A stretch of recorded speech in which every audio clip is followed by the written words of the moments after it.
Measure the seasons in love. Measure these moments in love. We shall be known by the company we keep, by the ones who circle round to tend these fires. That's where I want us to begin today, and not with despair or with analysis alone, but with the question that has shaped movements for freedom. How shall we be known? In these times when the world feels brittle, when cruelty feels loud, when power tests how much harm can be normalized, how will we be known? By our silence or by our song? By our retreat or by our resolve, like Frog? By the fears we inherit or by the love we choose to practice season by season by season? Because we know that this isn't the first time that this world has been in this cycle.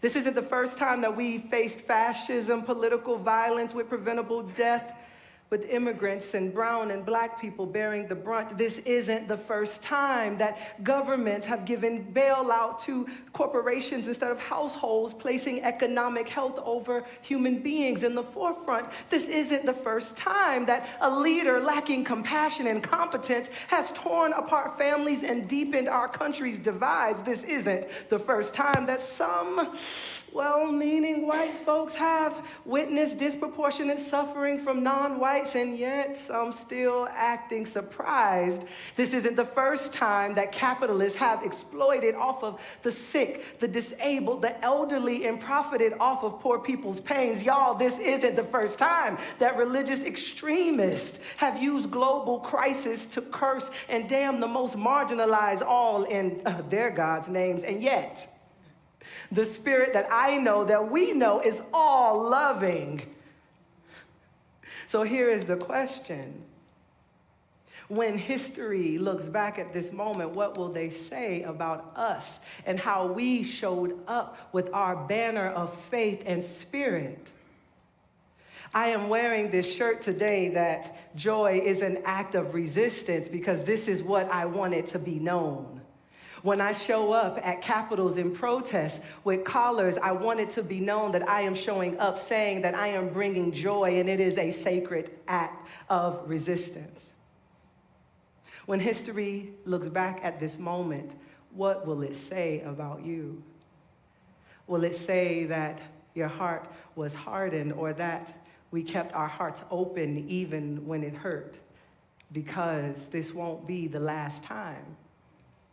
It won't be the last time that collective power sparks world healing and triumphant world turnaround. This won't be the last time that collective hope, faith, reaching back through generations, plants a joyous future on solid ground. This won't be the last time that our individual voices, our individual votes, our individual efforts will contribute to making justice true across every land. And this won't be the last time that reaching out with our hearts and our minds and our singing will lead to a greater love expanding. This isn't the first time, and this won't be the last time, so we might as well just keep on singing. Because the world is on fire, and still we circle round. We circle round to tend what we can, and I am so grateful, so very grateful that when it's cold outside and when ICE agents are colder inside their hearts and souls, that I belong to a faith, that we belong to a faith that keeps circling round to tend fires. Fires lit by grief after shootings and deaths in ICE detention centers. Fires sparked by demoralizing legislation, political violence, and systems that treat human lives as disposable. From Venezuela to Minneapolis, red lines are being crossed again and again as power tries to concentrate itself, testing what the people will tolerate, testing how much harm can be normalized. And no, we're circling round, still showing up like some members from the Immigrant Action Team did, standing shoulder to shoulder with Casa Alterna and our Quaker siblings, taking to the streets after the killing of Renee Good. And many of us showed up when the Georgia UU Legislative Action Network said that it was time to pack the Capitol to lobby to stand with Poor People's Campaign, with Interfaith Children's Movement, and stay present as pieces of that big, ugly bill continue to surface. This is how we are being known. And I also want to take this opportunity to pause and name some wins, because joy also requires a truth-telling that includes progress. Last week, because of sustained organizing and moral pressure, Avelo Airlines stopped working with ICE. Yes. Yes, y'all, that didn't happen by accident. It happened because people refused to look away. People refused to stop showing up. And while at the Capitol, while I was there with another person who showed up testifying with her voice shaking, she pleaded for the government to dip into its reserve so it could restore SNAP benefits. Y'all know that there's a reserve fund that could restore. Okay, just making sure that y'all know. And so she was asking for this to help feed her son, and it was devastating. But this was the thing and why I want to share this, because afterwards, when I went and approached her and talked with her just to, be with her with all that she shared, she turned around smiling so wide and radiant. And she was like, "How you doing, Reverend?" I'm like, "I'm good, but how are you so uplifted in this moment when you struggle?" And she said, "Well, people come around.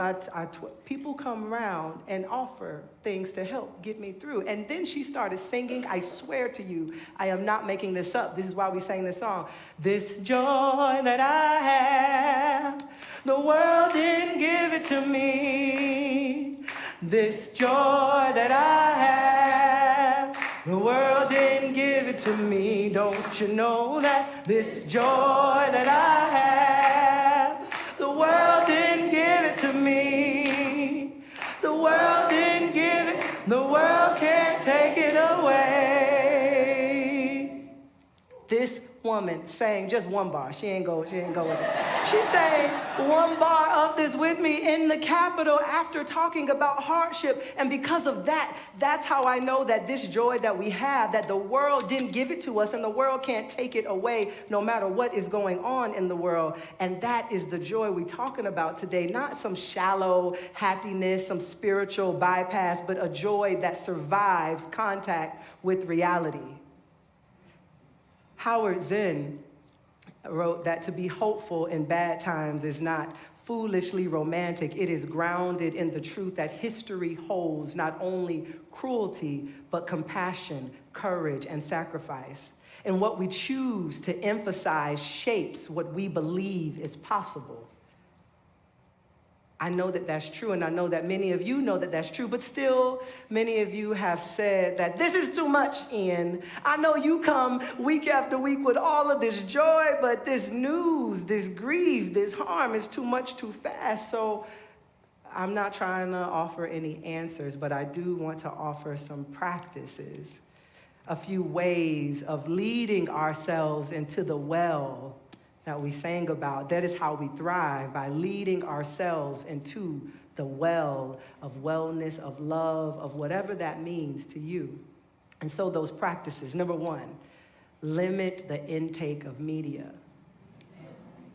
Yes, don't, not to ignore reality, but limit how much of it you allow to lead into, to be into your hearts and your heads, especially the visual media.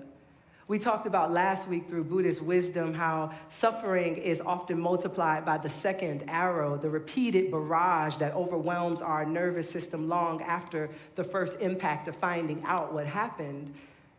And so we got to remember to take breaks. In the earlier morning service, this was the part where I realized that I needed to drink water, and I shared in that moment that sometimes when we take these breaks, we got to remember to drink water and hydrate in that moment after the barrage of attacks. Set boundaries, mute videos, stay informed without being flooded. This is not disengagement. This is taking care of your spirit. Practice two. Now this is a fun one that I really think will be memorable. You gotta snap out of it. All right, so that seems easier, just, okay, like, well, what is this, Ian? Just snap out of it. Like, that's a hard thing to do, because when you're emotionally triggered, it can be hard to think of this, but you can't think your way back into calm. And so I want to invite you into this practice that I learned from Yogi Brian, where SNAP stands for shimmy, shake your shoulders. Really, and so I'm inviting you to do this right now. So I'll tell you, it's shake your shimmy, it's shimmy, now, and pause. So now we're going to do it together, because I know I kind of threw you off. We're going to shimmy, you shake. And so because I started shaking my arms and I'm standing up, I also shake my hips and all of that. So it's shimmy, shimmy, shake, now, and pause.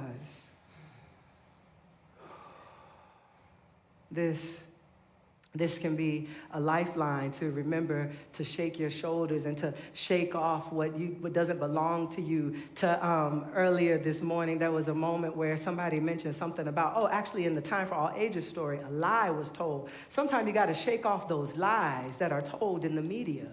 Sometimes you might be thinking to yourself, like, I don't got no heaviness to shake. That itself is a lie that you could shake off. You can shake that off, and then you can pause and breathe. There's a science behind this, but my favorite proof of his goodness comes from queer and trans activists during a very hard time with the HIV/AIDS epidemic. And during that time, they taught some very hard lessons of how to bury their beloveds in the morning, to show up to protest the injustice of that suffering in the afternoon, and then to go out and dance it off at night. That is a lesson. And for people who are like, well, I don't know if I want to learn from those folks. Maybe you might listen to Sister Alice Walker, who said, hard times require furious dancing. That's a lot of shaking. Shake it off and pause. That's snap. And so practice 3. So after you've limited the media and drank water, you remember to snap out of it, to shimmy now and pause. Then the third thing, after that moment of pause and often silence, maybe you might want to sing out and open and sing what words can't hold, because silence in that pause can be too still. Sometimes meditation feels inaccessible when there's a lot of noise and chaos going on. But there are so many different forms of active meditation, and whether it's singing or chanting, some of you know that I chant Nam Myoho Renge Kyo, which is a practice that really helps me really shift my mindset. And then some people use the chant Om Mani Padme Om, of wanting to see the jewel and the lotus. And so I named these as a couple of practices of some chants that maybe you can remember to reach into when you're feeling a little emotionally triggered by everything that's going on in the world. And after you've paused, maybe a chant might come to your mind, or maybe it'll be one of these songs that you've learned in community here. I know last week I actually used this song. I know this rose will open. I know my fears will burn away. I know my soul will unfurl its wings. I know this rose will open. And then sometimes when I'm really having a hard time, I'll sing it more aggressively. And there is this version that I heard you can look up on YouTube. I know.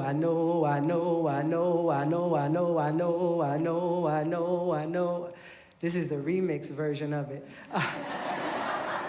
So you know that had to come, I got to tell you, from a person of color, because we love to remix some songs, y'all. You can find it on YouTube when you just really need some extra energy, like of change, like I know this rose is open, I know it, and you know, and you just sing that out. Or if that goes a little bit too fast for you, some of y'all have heard us sing a song that I shared when I was invited to show up with the Quakers this past week. When I was invited to be on the bullhorn, and I don't be knowing what I'm gonna say. I know I'm a speaker in front of y'all, but the very first thing that I said was, there is more love somewhere. There is more love somewhere. And we're gonna keep on till we find it. There is more love somewhere. And I would keep keep singing it. If I'm alone and I'm trying to move through something, I just keep singing it until that last line I can say, there is more love right here. And I want to invite us the next time that we're singing this, maybe out in the streets and we're singing, there is more love, there is more love. And when we start to feel the people gathering in that moment, there is more love right here, because we need to remember that so that then we can root ourselves into this sense of joy that can lead us in greater works of justice. Because that's the practice of anchoring your joy in shared values and collective action. Some of us know that joy that floats alone won't last. It'll dissipate. But joy grounded in purpose can carry us a long way. This is where our Unitarian Universalist faith holds us steady. This past week, I was listening to UUA's Vice President, Reverend Ashley Horan, and her spouse, Reverend Karen Hutt, sharing from Minneapolis live. They was on Facebook and Instagram sharing live. And I share this because in the midst of intense grief and heartache, they come into his live where Renee Good was killed, and in that same spot where 5 years ago where George Floyd was murdered. Again, this isn't the first time, y'all. And so while they were sharing, I listened to them share lessons on lamenting, because this isn't the first time. And so there's a grounding that we gotta hold to emotionally remember that this isn't the first time, this isn't the last time, and so we gotta be able to hold ourselves steady in some way. And Reverend Ashley continued that on and saying that in holding steady, we gotta hold on to joy, especially now. And the way that she talked about this by going and getting her nails done. Y'all, this is Reverend Ashley, Vice President of the UUA, live in Minneapolis. And she's doing the work. Don't get me wrong and don't get it twisted. She's out there doing the work, but she's also encouraging us to take time to take care of ourselves and go get your nails done if that's your thing. And she also pointed to collective action and efforts of solidarity. I mean, you could take some people along to get your nails done and sit and soak your feet. And while you're sitting there, y'all can talk about some efforts of solidarity, like maybe some of the things that's going on here at the U Congregation of Atlanta, because sometimes we don't share about what we're doing. We don't share about what our climate action team is doing. We don't share what our immigration action team is doing. We don't share the ways that our homeless advocacy group shows up for things. And we got to remember that people are interested. People are hungry to participate. So while you're sharing your practices of joy, getting your nails done, getting your feet done, hanging with the homies, talk about what we got going on here. Invite folks in to acts of solidarity. And if, maybe you don't want to invite somebody to in person, you can also share some of the things that Reverend Ashley was pointing to. Side with Love's 30 Days of Love start tomorrow online, which is another pathway. And Side with Love has a monthly gathering for political analysis and collective action every second Monday.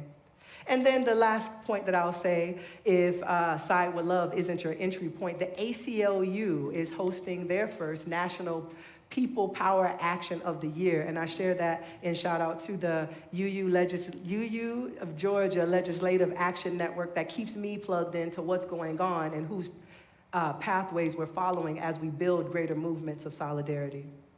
So if you are looking for sustained collective organizing, this is the work. You can show up here with us at church and get things going on. You can show up online. You can show up in person. But the point is to show up.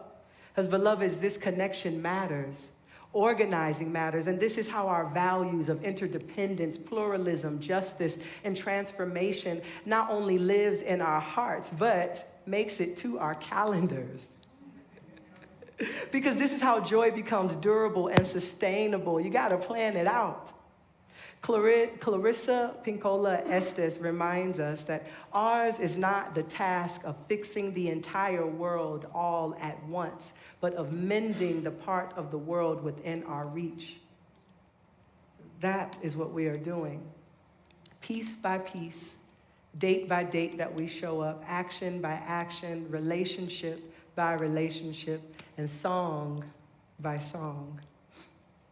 Joy alone won't last.